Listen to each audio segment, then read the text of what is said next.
سلام تعنا هولي كم يتوعلو كم يتصنحوا أنا لما عند فيديونا دما عاوز على تزي عاوز محارة ميديا أزرارب تغينا مزوع على فيديوهات أخاخي حزالكم متعني أخو كأتم حد دما أنا زولاد دحر بريتورات عابي حزب تግራይ ዝረኸቦ ዓብይ ቁም ነገር ጉዳይ ጽምዶ እዩ ሻዕብያ ወደኽደኽ ጽምዶ ናብ ወታደራዊ ተቐቢሉ ሕገ መንግስቲ ፈሪሱ እዩ ኤርትራ ኮረሉ ዝኽእለሉ ኣጽዋርን ካሊኢን ምድላው ገይረለኹ ኩሉ ነገር ወዲኤ ተዘይ ኮይኑ ግን ኒውትራል ይኸውን ተነኣሰ ብወገን ኤርትራ ዝትኮስ ምንም ነገር የብሉን صمدو نغبرلو نحنا شعبياون فاتينا يكونن جميرو نحنا ون فاتينا يوم يكونن جميرنا حق هنا قمطو ابزو وانزي بلصقنا مس جنرال صارقان كوينو ما ابتግራይ زحسبو ነገር ተቃሊዕሉ አገዳሲ ሓበሬታይ ኩሉ ትግራዋይ ኩሉ ኤርትራዊ ናብ ኩሉ ክበጽሕ ድማ ሼር ግበሩ ላይ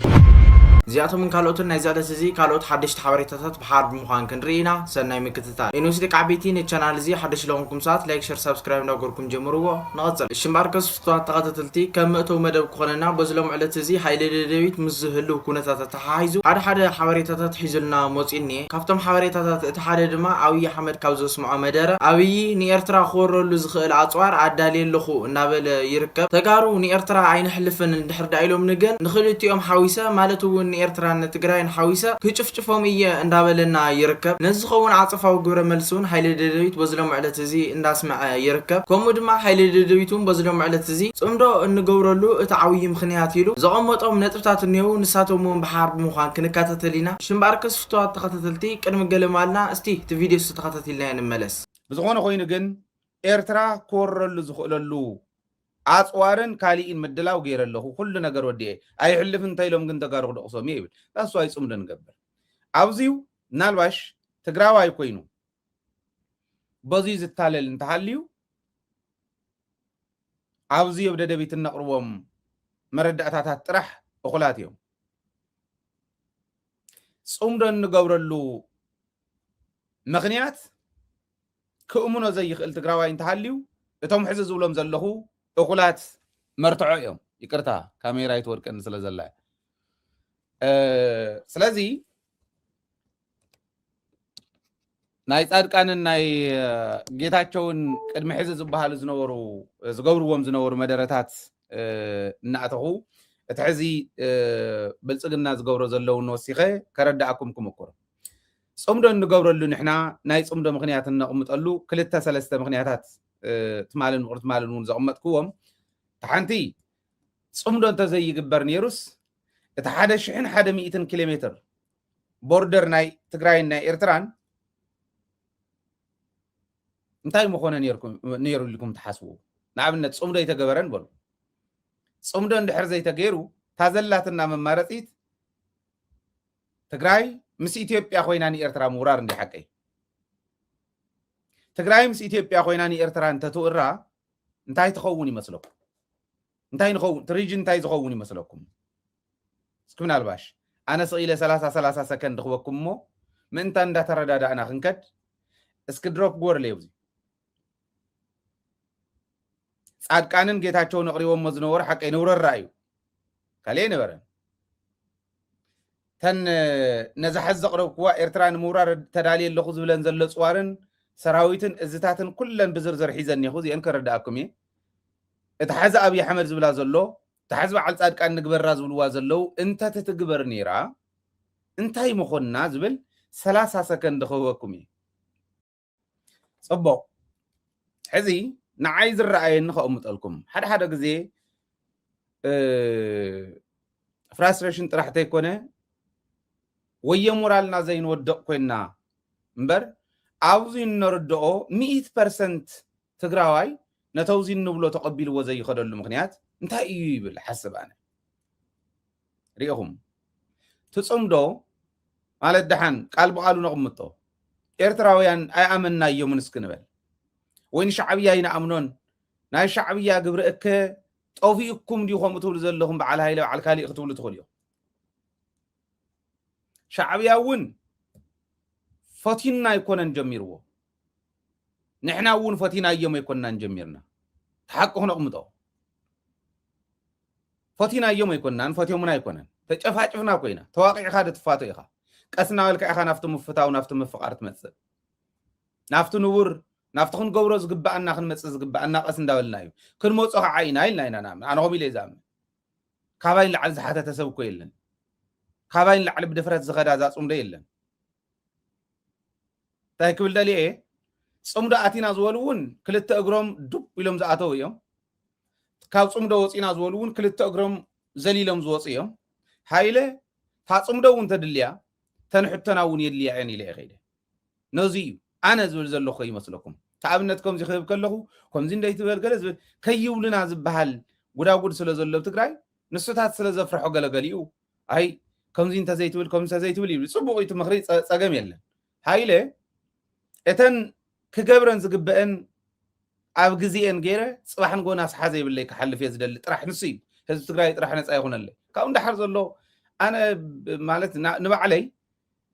ዓርሰይ ክኢለ ዝነብር ሰብ እየ ፀገም የብለይ ነው ወይ ትሰከፉ يفتوى تخطتلتي ات فيديو نتخطتلكم يمثل مالتون ابي احمد نيرترا خورل زخيل اصوارات عدالي لخو اذا اصوارات زحيزه دما بمنجد تግራይ كحلفيه تግራይ دما ايتحلفن اندحر داي لها النجر ايرتران تግራይን بحار بمخان حويسه كدكو عنيه اندابلنا يركب كم تزفلت او زحلفه تግራይ بوزح وررتي حيلتات تدكو خم زنبرت زرسع ጉዳይ يكون تግራይ دما نز صنتت زي تقبيلا عطفاو غرملسي اندهابت نزوم وررت حيلتات دراشهم كم زطفقتلهم زرسع ጉዳይ يكون ابي احمد لوم خم قدم يكوننا تكنولوجي تعاطيقنا خبل كله تግራይውን بؤمتن تكنولوجي تعاطيقا او زح ساعات ما 360 ديغري اي تعاصوتن مالتو ون حاره مستنفس زخونه بري ايرترا انهوا خلكم يفوتو ايكون اندو اتقدم بينا خوينا زي قالوا او زح ساعات دما مس ايرترا مس فانو مس سودان صميدا دما سعرا وي كعا دفيرو زورا اكل كم زي اللي يخبركم زفوتو اشمباركس فتوات تخطتلتي او غداي زخ انت حسابلكم ابوتاكم انت قومتلي بموصال دما از صمدوزي نكايدو زلنا شعبيا فوتيم نايكونن نحنا فتنا يوم يكوننا إن بله هايل ددويت بوزلهم على تزي عاوز اسمع مدرة إن تخطتلنا صنحنا عينا إن بوجن إيرتران تجراين زلوا هزوتات دما أتي زكايدو وزلوا صمرة حقنيا صمرة يخلوكم يفوتوا إرمحجون أمونجو هزوتات من عينة كرحنتن صلقنا عين ورن أنت بسراوي زكايد زلوا صمرة 100% كوين كاغتزاروا له أي تغلن مغنياتهم عاوز حلفن إنه على ميقاتولون يواررونكم زنورو زرسع قداي يكونن شمباركس فتوات تخطتلتي عاوز قداي زدما حسب لنا ويكعفلت لنا طول سبعة تعليهم أبوتاكم أنت مطلع بتحتنا يلاو شمباركس فتوات تخطتلتي اذا خبر انا استي نفس زغصل فيديو نخي قصينا نروحو فيديو خا او زح ساعات كاب تግራይ ናው አዲስ አበባ ብዙሓት በረራታትን ብባስ መንገዲ ሓድሽ ተጓዓዘታትን እንዳተኻየዱ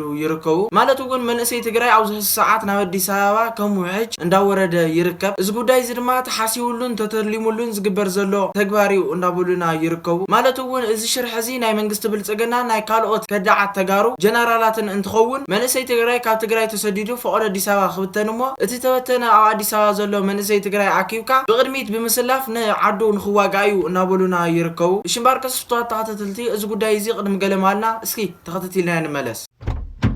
አገዳሲ ሓበሬታ ኩሉ ትግራዋይ ኩሉ ኤርትራዊ ናብ ኩሉ ክበጽሕ ድማ ሼር ግበሩ ላይ ኣብዚ ዋን እዚ ብልጽግና ምስ ጀነራል ጻርቃን ኮይኖም ኣብ ትግራይ ዝሓሰብዎ ነገር ተቃሊዕሎ እሱ ድማ እንታዩ ነዚ ኣብ ዝሓለፈ ዓመትን ገለን ከባቢ ትግራይ አይኩናት አይ ሰላም ብዝተፈላለየ ማህበራዊ ጠለባትን ብተፈላለየ ፕሮፓጋንዳትን ህዝብ ትግራይ ካውሽ ትግራይ ሃዲምና ክንጠፍሕሸና ኢሎም ናብ ሙሉ ኢትዮጵያ ከም ዝወጹ መንእሰይ ትግራይ ኣብ አዲስ አበባን ሙሉ ኢትዮጵያ ምስተበተነ እንደገና ነዚ መንእሰይ እዚ ገፊፍካ አንጻር ትግራይን አንጻር ኣብ ትግራይ ዘሎ ፖለቲካን ንኸጋጥሞ ብልጽግናን ጻርቃንን حاسبهم يصرحكم زلوا إيو تقالع زلوا إذا حسب إذا أب كله يسمع أب زوان زي أب تجراي مزلوا مرحنة نحنا عين سلفن تعرنت ويكونات عين دلن إلهم زجوز كسو من أسيات أب تجراي زلوا بعلم جلسوا قم تكوس سدلوا مالو مخنياتون تأيوتلنا نتقمي تجراي كبهال كسر حزقبوا أنا جرسل زلوا سدم أنت أيو بلسجنا نتجراي أيكونات أي سلام بزلا تقونتات ننوح جزء بمحز أب تجراي سلام يلن كونات رئيس دل حوحتي لهم من أسيات نملو إثيوبيا فحبتن مسبلو نعم دجنا دما جفيفكا علمكا اعتقا أنصار تجراي كمتي أب كل المحرة فانو مس أمحرة بلسجنا زواج أزلو تجراي عود كونات خيرة يزو سرح زلو نزي بزغرم ነገር ከአ ነዚ ዝጉስጉስ ዘሎ ከአ በዓል ቴዲ ፕረስ ካልኦት ናይ ኤርትራ ሚዲያታት ናይ ተቃውምቲ ኢና ባህልቲ ሚዲያታት ምኾኖም ከአ ገርሚ ስለዚ ነገራት ከመይ ይኸይድ ከም ዘሎ ነስተውዕል ክብለኩም ደሊ ሰላም አምላክ ምስኩልና ይኹን የፍትዋት ተኸታተልቲ እቲ ቪድዮ ነተኸታተልኩም ይመስል ማለት እውን እዚ ጉዳይ እዚ 99% ሓቂ እዩ ዘብል ጉዳይ ወፂሕ እንሄ ኣብዚ ሰዓት ወጣታት ትግራይ በአየርን ብኻሊእ መንገዲ መኪናን እንዳገበሩ ናብ አዲስ አበባ እንዳተሰደዱ ይርከቡ እዚ ጉዳይ እዚ ድማ ናብ ዘፍርሕ ኩነታትን መንእሰይ ትግራይ ናብ ስጋኣት ዝእቱ ኩነታትን በፂሕ ከም ዘሎ እንዳራኣና ንርከብ ማለት እውን ኣብዚ ሰዓት ናይ አየር አውሮፕላን ክትቆርፅ እንድሕር ደሊኻ ከባቢ ሰሙን ክልተ ሰሙን ተፀቢኻ እዩ ዝኸውን እዚ ዘርእየካ ድማ ክንደየናይ መንእሰይ ትግራይ ናብ አዲስ አበባ ይጎይ ከም ዘሎን يهدمكم زلني زريكا استي از ጉዳይ እዚ حساب ዘለኩም ሰዓት አቦታ ኮመንት ተቀምጡልኝ ብትሕትና ይላቦ ሽምባርክስ ፍቷት ተኸታተልቲ እዚ خبرنا እስቲ ነፍዚ ዝቕፅል ቪድዮ ንኺ ቀፂልና ንረኾ ቪድዮ ከዓ ስታሊን ገብረስላሴ ምስ መምረ ብርሃ ኮይኑ ኣብ ዘስምዕዎ መደረ ድሕሪ ውዕል ፕሪቶሪያ ንህዝብ ትግራይ ጠቂምዎ ዘሎ እቲ እንኮን ሓደ ነገርን ቀንድን አገዳስን ኢሉ ጽምዶ እዩ እንዳበለና ይርከብ ማለት እውን ስታሊን ገብረስላሴ ከምኡ ድማ ጽምዶውን ናብ ወታደራት ሰጊሩ ናይ ኢትዮጵያ ሕገ መንግስቲ ጥሒሱ እናበሉና ይርከቡ ሽምባርክስ ፍቷት ተኸታተልቲ ቅድሚ ገለማልና እስቲ እቲ ቪድዮ ተኸታተልና እንመለስ ድሕሪ ናይ ፕሪቶሪያ ኣነ ዝብሎ ድሕሪ ፕሪቶሪያ ዓበየ ህዝቢ ትግራይ ዝረኸቦ ዓብይ ቁም ነገር ጉዳይ ጽምዶ እዩ ኢለ ዝኣምን ጌጋ ክብል ይኽእል ግን ናይ 3 ዓመት ሳክሰስፉል ዝኾነ ሓደ ስራሕ ተሰርሐ ጉዳይ ጽምዶ እዩ ናይ ትማልቕ ሕንትታት ኣብኡ ንሓኻኸ ይነብር ፋኖ ከምዚ ገይርኒ እዩ ሻዕብያ ከምዚ ገይርኒ እዩ ናይ ኣምሓራ ብልፅግና ከምዚ ገይርኒ እናበለ ህዝቢ ትግራይ ህዝቢ ኣምሓራን ወይ ድማ በዚ ምስ ህዝቢ ኤርትራ ዘለዎ ንሓኻኸ ይነብር ተሓታትነት ኣብ ዘሎ ብቕረታ ዲ ብኻሓሳ ዲ ክዕፆ ካብ ፅባሕ ጀሚርና ግን ከይንጎዳዳእ ዝብል መንፈስ ሰሪሑ ዝኸደሉ መንገዲ እቲ ዓብዪ ዕዉት ዝኾነ ስራሕ ኢለ ዝኣምን ሕዚ ግን ብወገን ኤርትራ እንኳን ተናእሰ እንተኾነ ሓጋዚ ይኸውን ብኡ ዘሎ ሓይሊ ህዝቢ ይኹን ኣደት ይኹን ወታደር ይኹን ጀነራል ይኹን እንተኾነ ሓጋዚ ይኸውን ተዘይኮይኑ ግን ኒውትራል ይኸውን ተናእሰ ብወገን ኤርትራ ዝትኮስ ምንም ነገር የብሉን ኢልካ ደቂስካ ተሓድረሉ ከባቢ ኮይኑ ኣሎ ብልፅግና በዚ መፅኡ ክበሃል ተሎ ሰራዊት ትግራይ ናበይ ዲፕሎይ ከም ዝግበር ናበይ ከም ዝዋፈር ይፍለጥ እዩ መቼም ብልፅግና መፅኡ ክበሃል ተሎ ሰራዊት ሒዝካ ንባድመ ገፅ ጌርካ ንኤርትራ ገፅ ጌርካ ኣፎ ምስካ ትትኩስ ወይ ዛላንበሳ ሄድካ ኣየናይ ድፋዕ ሕዚ ብዛላንበሳ ብፅሮና ኢልካ ሰራዊትካ ንኤርትራ ገፅ እትኸድ ናበይ ገፅ ሰራዊት ትግራይ ከም ዝዋፈር ፍሉጥ እዩ ዝሓለፈ ኣብቲ 2 ዓመት ግን ፍርቂ ሰራዊት ኤርትራ ብዙይ ገፅ ክሕሉ ፍርቂ ንሚልዮን ጭፍራ ክኸይድ ፍርቁ ንዓደርቃይ ክኸይድ ፍርቁ ንደብረ ብርሃን ዝኸይድ ብትንትን ኢሉ እዩ ነይሩ ዋላ ብወታደራዊ ዓይነ እንተሪኢኻዮ ማለት እንታይ ይብልዎ ኣለዉ ሕዚ ዋላ ፀርቃ ሰሚዕካ እንትኸሎ መቐነ ምስ ሻዕብያ ወደኽደኽ ፅምዶ ናብ ወታደራዊ ተቐቢሉ ሕገ መንግስቲ ፈሪሱ እዩ ናይ ኢትዮጵያ ሕገ መንግስቲ ኣፍሪስዎ ህወሓት ትጉጅለ ኢልዎ ማለት ሉዓላውነት ዝበሃል የለን እንኳዕ ንስኻትኩም ተፈጠርኩምና ንስኻትኩም ተዘይትህሉ እንታይ ክውሕጠና ነይሩ ዝበሎ ዝኩሉ ጀግናዊ ኤርትራ ሰራዊት እንዳበለ ኣበባው ታደሰለ ዝኩሉ ማእለያ ዘይብሉ ግፍዒ ሓቢሮም ዝፈፂሞም ጻድቃን ናይ ዝኩሉ ግፍዒ ቪክቲም ኢለ ዝኣምን ኣብ 2 ዓመት ኣብ ትግራይ ስለዝነበረ ቪክቲም እዩ ነይሩ ኢለ ዝኣምን ንሱ ረሲዕዎስ ሕሉፍ ተሓላቐ ናይ ኢትዮጵያ ሕገ መንግስቲ ኮይኖም ሕገ መንግስቲ ጥሕሰ ኣሎ ተጣሒሱ ስለዚ ኣደብ ክነግዞ ኢና ኣብ ሓፂር ግዜ ዝውግዝ ክንውድና ብንእሽተይ መስዋዕትነት ዝበሃል መስዋዕትነት ናይ ትግራይ መስዋዕትነት ድዩስ ናይ ኢትዮጵያ መስዋዕትነት ንእሽተይ ኣብ ትግራይ ክኽፈል ኣይንፈልጥን ግን ከምኡ ናብዝሉ ከይዶም ኣሎ ብወገን ትግራይ ለውጢ ደምፅየሉ ሓቂ እንተነኣሰ ካብ ምክባብ ወፅኢስ ብዙይ ሓደ ክፍቲ ምግባሩ መሪሕነት ትግራይ ፀላእቲ ዝሓልምዎ ብወገን ትግራይ ዝተረኣየ ፖለቲካዊ ብምምሕያሽ ትሪኦ ዶ ከመይ ትግንዘቦ እዚ ስዊልካ ኣትግላንስ ለውጢ ብጣዕሚ ኣምፅኡ እዩ ህዝቢ ትግራይ ካልኦት ዘይፈትሖም ፀገማት ክህልዎ ይኽእል እዮም ናይ ውሽጡ እዚ ንሪኦ ዘለና ንሱ እውን ክፍታሕ ኣለዎ ትኩረት ዘድልዮ ብመሰረት ዝነበሮ ቅርሕንትን ፀገምን ባዕሉ ተወግሶ ወሲዱ መንግስታዊ ሓገዝ ብዘይብሉ ብኣንፈትና ብናህና ወገን እየ ዝብለካ ዘሎ ቅርሕንትታት መልክዕ ብዘለዎ ንኽፍትሑ ኣብ ሓደ ቦታ ኣቕሚጡ ከም ህዝቢ ግን ክነብር ስለ ዘለዎ ናብ ቀፃሊ ልዝብን ምውቕቓስን ካሕሳውን እንተልዩ ምክሓስ ተሓታትነቱ እንተልዩ ተሓታትነት ክወስድ ዝኽእል ሰላማዊ ሃዋህው ፈጢሩ እዩ ነዚ ዝቃወም ዳርጋ ሄዚ ሰብ የለን ተረዲኻኒ ስታሊን ብግልፂ ዝቃወመካ ሰብ የለን ምክንያቱ ራሽናል ርትዓዊ ዝበሃል ሰብ እየ ዝብለካ ዘለኹ ርትዓዊ ኢልካ ተቐምጦ مرأيو هز تقرأي زخونة أكل أوزي هذي تعقو يولن هاي راح يزل على الكاخم تعنتو زولكها قد سال خوني غلو انت متأممان على ديو بزلاقنت زولو نقرات يزل على الكاذي ذي مالت نتخونتات قبول غير والله مالتي سلازي عبي سراح ايو تسريحو يزبل كازلو عبي سراح انت زي يخون نتوم ناي حزب تግራይ ጽንተት ብቐጻሊ ከረጋግጹ ድልሎ ሓይልታት ንምንታይ ቀሓር ኮይኑዎም ኢልካ ምስ ተሓትት መልሱ ኣው ኢኻ ትረኽቦ ግልጽ እዩ ማለት እዩ ንምንታይ እናዲድዎም እንተልካ ማለት ጥቡቕ ንህዝቡ ዝምነ መንግስቲ ተኮይኑ እዚየየና ዶ እሞ መንግስቲ ህዝቢ ቀዲምና ኸይደሎ ግን ካ ህዝቢ ስለ ዝቀደመና ስኾይን ብልን ብዝኻልና ይኹነጣናኽሮ ኢና ትዝወሰድኩሞ ተወግሶ ትክክል እዩ ልክዕ እዩ ኢሉ ይኽሕወሶ ዝግባእ ነይሩ መንግስቲ እውን የዝብለካ ዘሎ ንሕና ኣብ ሕሉፍ ተሸኺልና ሳትኩም ግን ከም ዝገርኩም ኣለኹም ህዝብታት ናይ ብሓቂ እውን ረብሑ ቅፅበታዊ ረብሑ ኣብ ባይታ ዘላ ዝፈልጥ ህዝቢ እዩ ኢሉ ክሕወሶ ዝግባእ ነይሩ መንግስቲ ማለት እዩ ከምኡ ግን ኣይኮነን ዝገብር ዘሎ ፈፂሞም እዞም ህዝብታት እዚኦም ከይራኸቡ ዘግብር ስራሕ እዩ ዝሰርሕ ዘሎ ማለት እዩ ካብኡ ምስ ናይ ኢትዮጵያ ሕገ መንግስቲ ምጥሓስ ሰልዒልካ ዝለዓልካዮ ነጥቢ أنا بخلت نجر أوزي كزارة بدل حدا بناتنا سوات خون كله نايتي بحاجة من قصة تحسو يوم صار كان أجا بيتو نبرخا وصيو فواجيو فردهان كل ما كره حلفو ومخا أب كاري بوتا نايمن وار أدل نهالو ونبرخا موتريو أبناء تجري تاريخ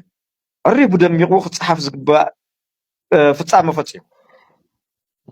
نورا زور ودول لكن نايته بحاجه من قصتي تطحشي مكرا زرو خولو نايته بحاجه من قصتي تطحشي يفتوات تحتتلتي ات فيديو نتخطتلكم يمسل نيرو مالتو ون بهري وعل بريتوريا نتግራይ ዝጠቀማ እቲ እንኳን ሓደ ነገርን አገዳስን ኢሉ ዝቆመጦ ስታሊ ጽምዶ እዩ እናበለና ይርከብ ጽምዶ ኣብዚ ሰዓት ንህዝብ ትግራይ ኮነን ሰራዊት ትግራይ ጠቂምዎ እዩ እንዳበለና ይርከብ እዚ ጉዳይ ዝድማ ሓቂ እዩ ንህዝብ ትግራይን ህዝቢ ኤርትራን ኣብዚ ሰዓት ጽምዶ ብጣዕሚ ጠቂምዎም ባህር ኮይኖም ድማ ይሰርሑ ከም ዘለው እንዳራናዮም ንርከብ ሽማርክስ ፍትዋት ተحتتلتي ኣብዚ ጉዳይ ዝድማ ሓሳብ ዘለኩም ሰዓት ኣብ ቦታ ኮመንት ኣቅምጡለይ يفتوات ተحتتلتي معت فيديونا نزاز كاحز تخطط لكم ما تمثل نيرا بخالي بلصن فيديو سان راخ ببلل لكم يمچخم سلام كل